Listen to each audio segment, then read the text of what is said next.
Morning, good people. Right then, what we got here. So, an elderly lady, really nice, down to earth, Irish lady. My cup of tea, really. Couldn't be more accommodating if she tried. She rang us up a few weeks ago and she wanted the lounge and dining room done. Now, the problem we've got here isn't a problem really, because obviously I could just dismount the portable, but the van's all the way over there. The carpet, looking at it, walkways, we're going to neaten just in this wooden threshold where the gripper sits in front. You can just see the carpet is slightly coming out of there with foot traffic, so we'll just pop that back in there for her to make it secure. The whole reason for cleaning, because this is a new customer, is that she's getting a new sofa. So she's doing away with the 3 and the 1, and she's keeping the rise and recline fabric chair.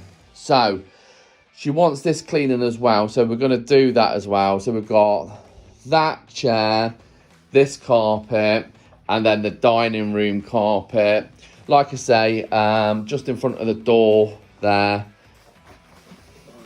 It's hard to get a visual with the camera, to be fair. The eye picks up soiling much better than a camera ever will. But I'm just going to neaten up around the edges. It does make a difference, to be fair. And obviously, if you've got the skills to do that, it's great.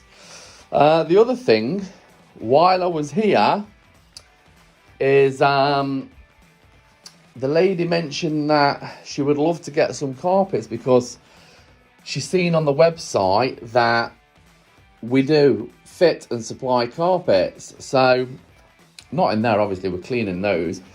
But upstairs, she's had a bedroom carpet down for 29 years. No, sorry, let me rephrase this.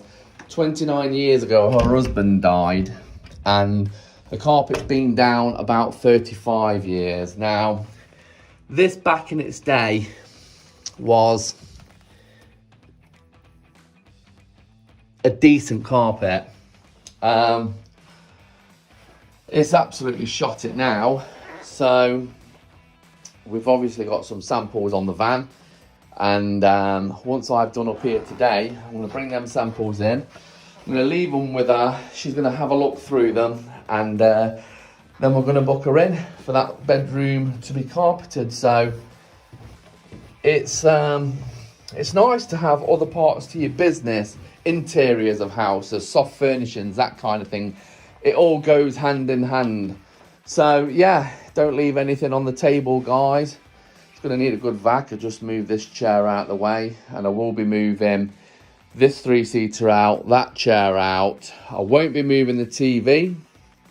Your insurance normally doesn't cover electrical items like that, guys. Just so you know, I've been in the fitting industry a long time, and it's one of the things that, you know, we don't disconnect and move. I'll probably push it back so I can get as far as I can. The cabinet's never moved, so it's going to be brand new under there. All we're going to be doing is just scooting the chairs in and out on some sliders. But like I say, I'm going to actually hit this with very low moisture. That's the method. I was just thinking what sort of chemistry, because this is a polypropylene carpet twist pile. To be fair, hydrogen peroxide is definitely in there. She's got a little small dog. I can't really smell any animal fur or anything like that, but she has got a small dog, so I'm thinking maybe I'm going to attack this with an enzyme product, and then we'll bring the pH down, obviously, with an acidic rinse afterwards that the pads have been dwelling in. So the enzyme product of choice, I'm going to go with Vortex. That's pH 11. But then what we will do is, once that's down, agitated in with a scrub pad, and then taken out and extracted with an Iron Man pad. The Iron Man pads I'll have sitting in an acidic rinse, and that will be lowering the pH as we go. So this will be left in a neutral state. All right then, guys, stick with us, and I hope you enjoy it.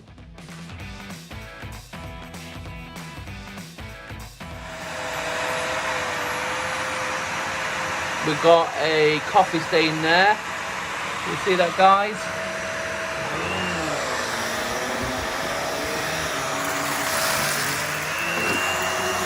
One pass. Woo-hoo.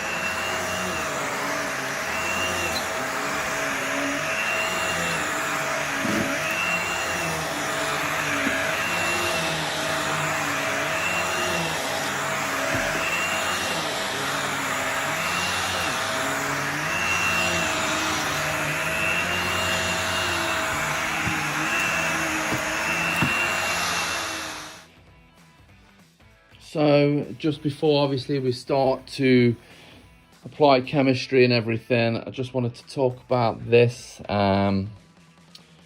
chair. We've got some soil in here. Actually might be a spill just around this area, because normally it's more at the front. Greases that come out of the skin normally sit around these parts here, but actually they're not in bad condition, to be fair. It's just more of a, I think a coffee's gone here, and I always like to do a little bit of investigating when I see something like that, because if you remember, first of all, I said there's a coffee stain there, which is right on this arm at the side. So I would say customers probably nodded off with a coffee on the side or something, or knocked it off the side, and it's come down the arm there and then obviously into the floor. So hydrogen peroxide will bring that straight out. I noticed when I was vacuuming, there's something down here. Now that looks like where the dog's been sick. Just in front of the TV there. Again, that's not a problem. That's going to come out nicely. I always like to go around the edges of the room with crevice tool on your vacuum. I've just literally been vacuuming out this sofa. But again, on this model, it's quite nice because the crevice tool is on an extendable.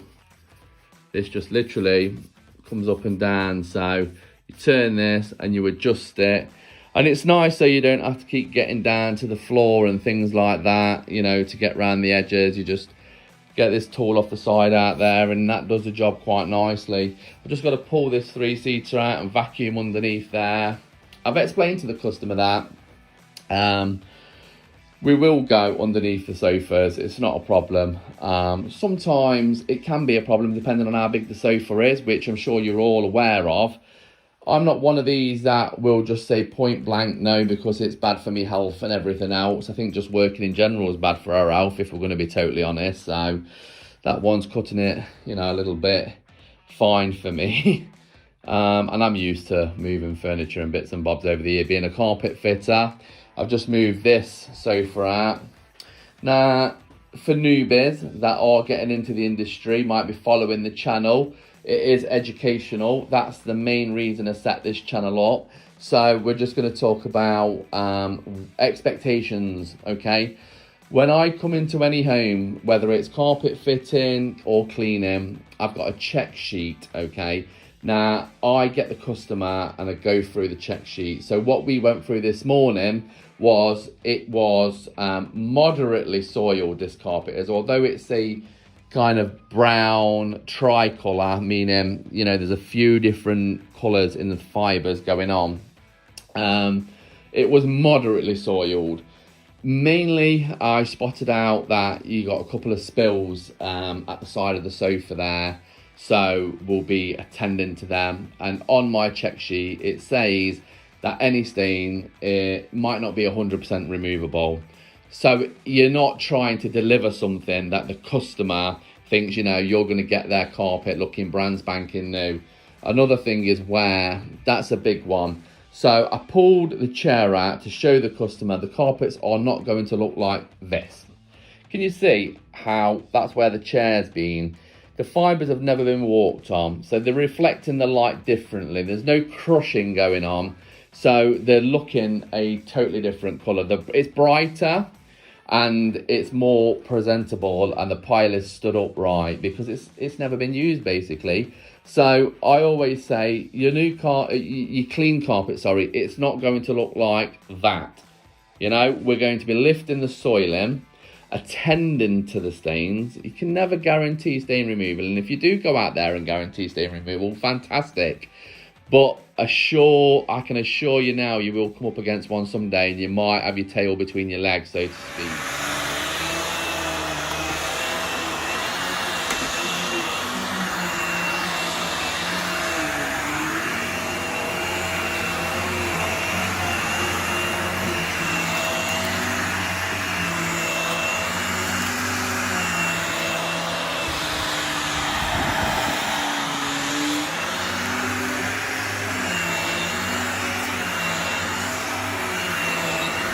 Just give in front of your sofas a bit of a better going over with the vac. Obviously I've pulled the sofa out here, but if you can see where the feet are, that's where it goes back to the wall. So I'm talking about this part here. That's where the feet go. So that's where you're going to have most crushed soiling. When I say crushed soiling, I mean crushed into the fibres. It's a little bit harder to release. You'll never get the pile looking the same as it does kind of here. But if you go over vigorously with a vacuum, you will get most dry soiling out, which then makes it much easier when it comes to putting your solution down and removing it via pad or wand, depending on what method you want to use. So that's that bit done. Alright then guys, so as you heard me talk about earlier, I do try and make the carpet look as good as possible. And to a customer, something like this in the doorway, it tells them that they might need a new carpet. And obviously they don't need a new carpet, but to the eye, if you're the customer, that carpet then looks worn. Now, if you're trying to keep, obviously, your customers on board with maintenance cleaning every 3 to 6 months with very low moisture, and then obviously I do a yearly clean with HWE. You want to try and keep the carpets in best condition. So I use normally a carpet owl, which I call a Bradle as well. I was trained with that, and it's a neatening tool. So you might not have that, but you might like to try and do something similar, you know. And here's a little quick bit of advice. Some of you might already do it, and some might think, wow, I could possibly do that and add that to my service. So I don't charge any extra for little bits like this. If it needs restretching and things like that, then obviously that's a totally different ball game, and yes, you know, we're pricing for that.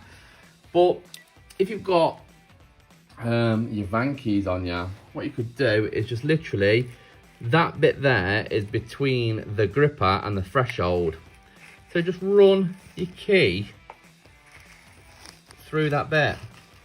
And what's happening is you're actually tucking them fibres back in. Now some might say, well, that's obvious. And others might say, wow, that's a nice little tip for me, because I'll definitely be using it. Gives that customer's eye a totally different look at their own carpet when you neaten them up like that. It was only this door that needed doing, and I think this front door, I'll just run it round there as well. Yes, just in there, could do with a little tuck. So tuck that in there. So I'm quite happy with that as well. And what have we got? One bucket is here, and I've got a scrub pad for agitation, and I've got an Ironman pad, and they're sitting in hot water, hydrogen peroxide and an acid rinse. Both of those are on the acidic side anyway. Hydrogen peroxide knocks around a 6, and then you've got obviously your acid rinse. That's going to bring the pH level down of your cleaner, because cleaning wise, in this bucket I've got Vortex and hydrogen peroxide, and that's going to knock all the stains out. It's going to break down any kind of greasy spots and things like that. It's a really good pre-spray. I've been using it now for a couple of years. Right then guys, another good piece of advice, if you use the work sprayer, is to obviously pop your battery on charge after you've done using it in the customer's home, because then you've not got to take it in at night and remember to charge it. There's nothing worse than turning up to a customer's house, whichever spray unit you've got, and having to find out that the battery's not charged. Yeah, there is, have a couple of batteries. Sometimes you can even do it with a couple of batteries.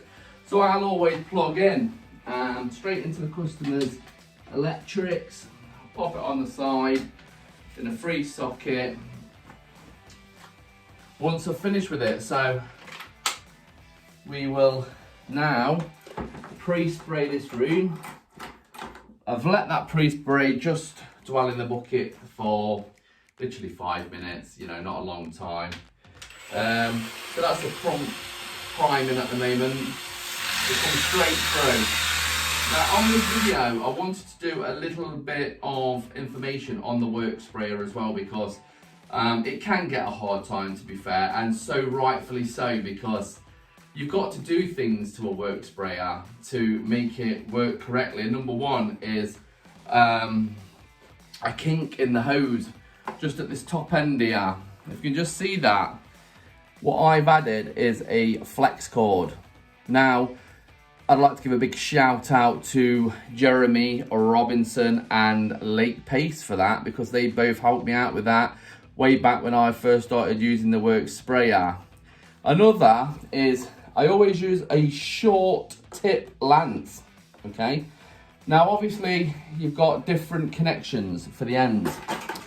This is what comes with it as standard, and I have it on fan 25.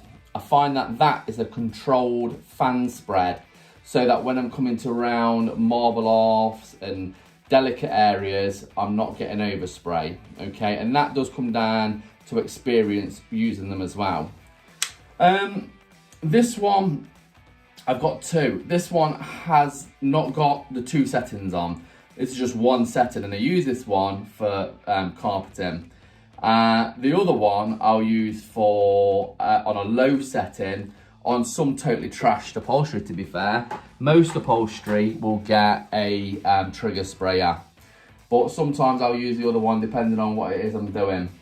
But yeah, it gets quite a bad chat and has done. But if you get the things right, which again you shouldn't have to do, but that's your main fault when it comes to work sprayers.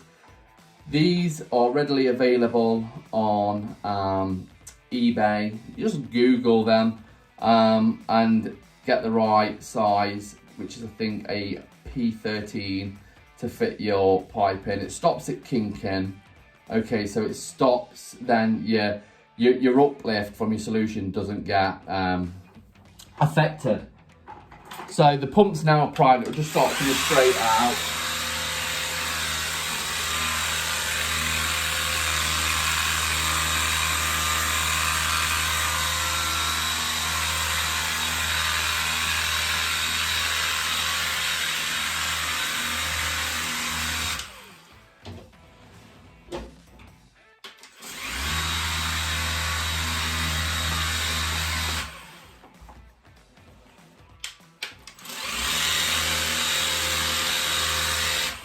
In the doorways, I'll put down a little bit more pre-spray. The other thing I wanted to chat quickly about was I use the term very low moisture. I do use my own method of very low moisture. And what I mean by that is when I'm spraying it down, you might think, well, that doesn't look like low moisture to me. It looks like it's putting actually quite a lot of moisture into the carpet. Now, yeah, you're absolutely right. There's a certain amount of moisture going into the carpet, but nowhere near what you'd be putting down with a HWE system, because remember, you're then pumping more water into the fabrics and fibres once you've actually pre-sprayed. Where as soon as this is down, it'll be agitated. It's already starting to dry, but then I'll get my pads on, and that will absorb the rest of the moisture. You get dry times done like I do it within an hour. So I'll be leaving these totally dry, 100%. There's no quirls or qualms there. And that's why I prefer to use this method, if I'm going to be totally honest. So again, just in a walkway there, maybe a little bit more.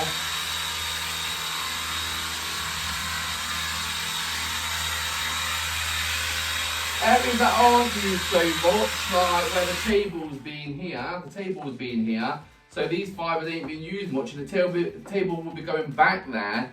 So a very light pre-spray over there. Some people won't even pre-spray them areas. Some people will only pre-spray traffic lanes.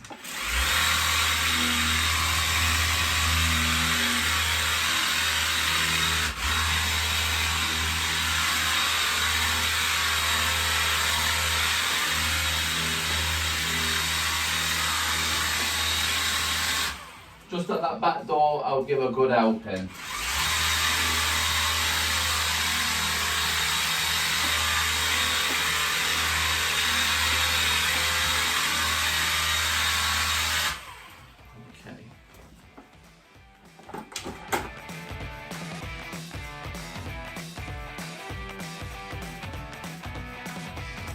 Okay, so I'm going to let this bit run.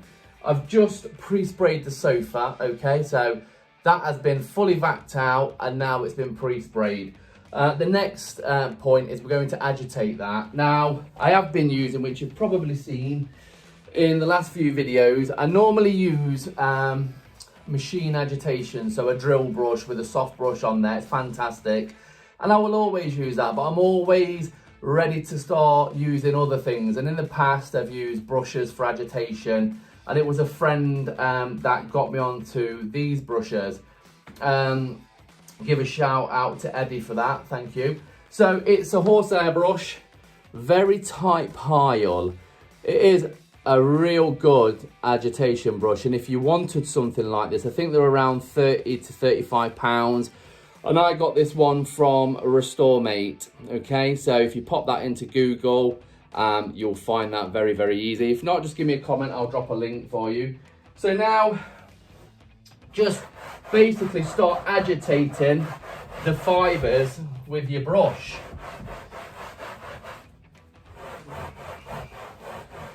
The pre-spray's working already, so all you're doing here is trying to lift the soil in and break the soiling up. You don't have to go mad. A lot of people think, you know, you're scrubbing at it, but that's not what you're after. You see this coffee stain here? With having the hydrogen peroxide in there, that's been working for no more than I would say a few minutes. So now I'm just going to give a light agitation. That should start moving. And there we go. That's already started to lift and break up and move. Now you're thinking, okay, so where's it moving to? Well, at the moment, it will be suspended in the fibres, ready for me to extract with a pad in a moment. So, nice light over the headrest here. This one's not too bad, but sometimes you get a lot of hair grease. So you probably want to go over that one in all directions. It's like I was saying with cleaning the carpets. I always give a vacuum 4 directions, north, south, east, west, and you're cleaning every side of the fibre. You will do that when it comes to bonneting, you'll do that when it comes to CRBing. It's the same thing with vacuuming, you know, all directions so that you get them fibres as clean as you can get them. Just on the wings, down the sides, it's been pre-sprayed everywhere, so everywhere it's been pre-sprayed needs an agitation.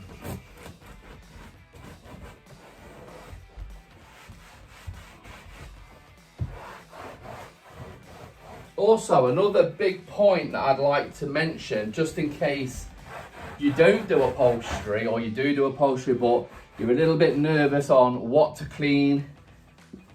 On these rise and recline chairs, they come obviously with a power pack, and they come with a remote. Always make sure you put these out the way, so don't keep them in the side compartments, because obviously you're going to be putting moisture into that fabric, and you're just safeguarding yourself again. So again, take things like this out and put them out the way. Okay, so this is our scrub pad. That's the one we've been dwelling in some water, hot water and hydrogen peroxide to help this move around the floor, because it is quite vigorous. We're going to use a CD, a normal CD, with some Velcro on the side to help that move better. So literally, just pop your CD down and then place it. It would help if I had a drive board on.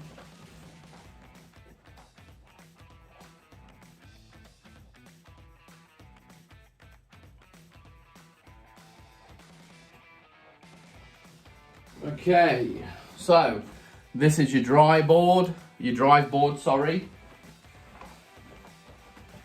It locks in one way, so it shouldn't come off. So there we go. That's all in place. We're ready to go.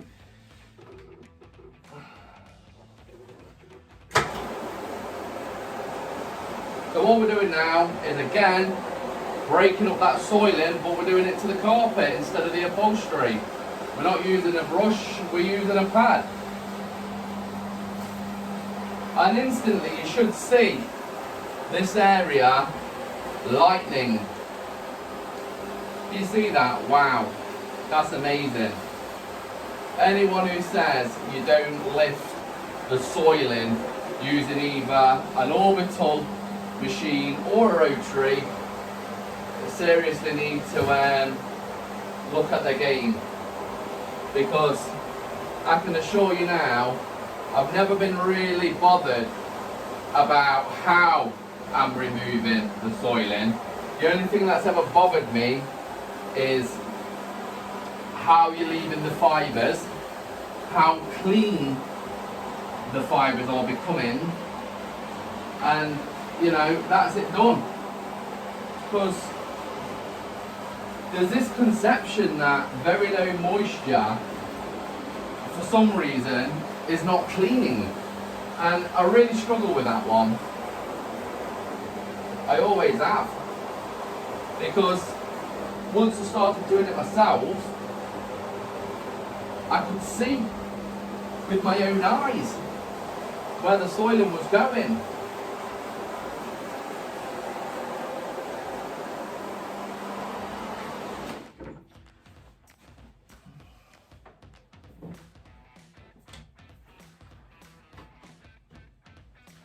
Pop that up there. And when you get used to them as well, especially with using like the CD, you can work them with one hand, no problem. You know, people are saying, oh, I wouldn't take one into someone's house. Why? Why would you take a rotary or an orbital into someone's house?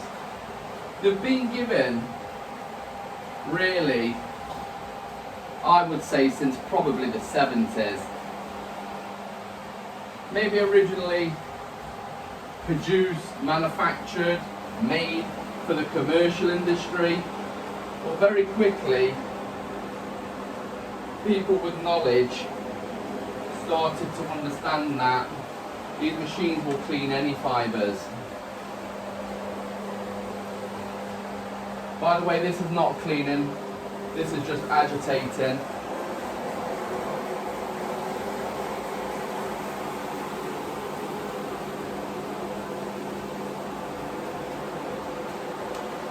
So in front of the doorways, just like we've pre-sprayed a good amount, we're going to agitate a good amount as well.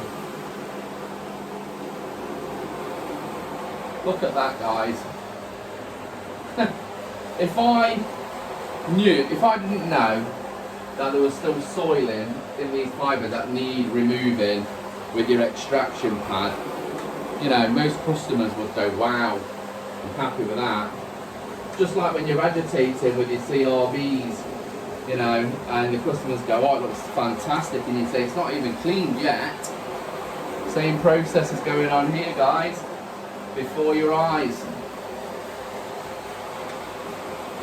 Don't be industry led by people that like to supply you certain things, you know, because that's the real reason that people aren't using orbital machines and rotary machines, you know, on a more frequent basis. If you really want to know the truth, these companies do supply these machines as well, but if you're new to the industry, they will always try and push you on HWE, and there is a reason for that. It's easier to use, it's a plug and play almost. As long as you've had some training so that you know what sort of chemistry to use and agitation and, you know, your basic things that everyone should go through when they first start a business up. Everything's kind of catered around HWE, so over time you've now got these people thinking that this method doesn't clean as well as HWE. And I can honestly say I've been in the soft furnishing industry for 22 years now, and regardless of what people might say to this video, I can assure them people that this cleans exactly the same, and in certain situations maybe a little bit better, especially when it comes to staining. The reason these are used heavily on carpet tiles with staining is because with HWE you can actually get wick back, and that happens when the fibres start to dry. The stain starts to wick from the backing back up to the top of the fibres, and it becomes visible again. So a lot of people go over with a rotary or an orbital so that they can dry those fibres as quick as possible and bounce that moisture into the pad. That's what we're doing now. Although this ain't an orbital and it's not bouncing it into the pad, it's cleaning all sides of the fibres and there's still vibration going on. So it is actually still doing the same process. Both of these machines are fantastic. And you know, I'll always be reinvesting in both HWE and in very low moisture tooling, because I just like a varied selection of tools. One day I'll probably even get a truck mount, you know, when my business gets to that level where I don't want to be chasing the work, it's just naturally there for carpet cleaning. And when I get to that stage, I can assure you now that I won't be using ridiculous high heat, I won't be using ridiculous PSI. I'll be using that truck mount for what it was originally made for, and that would be the suction power to get that moisture out of that carpet or out of that upholstery.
Wow.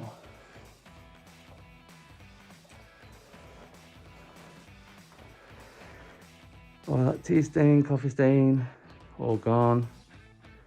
Look at that, that is absolutely popping. Down here is where you had the coffee stain, gone. And down here is where you had that other stain, gone. It's got your shoe cover on. Okay.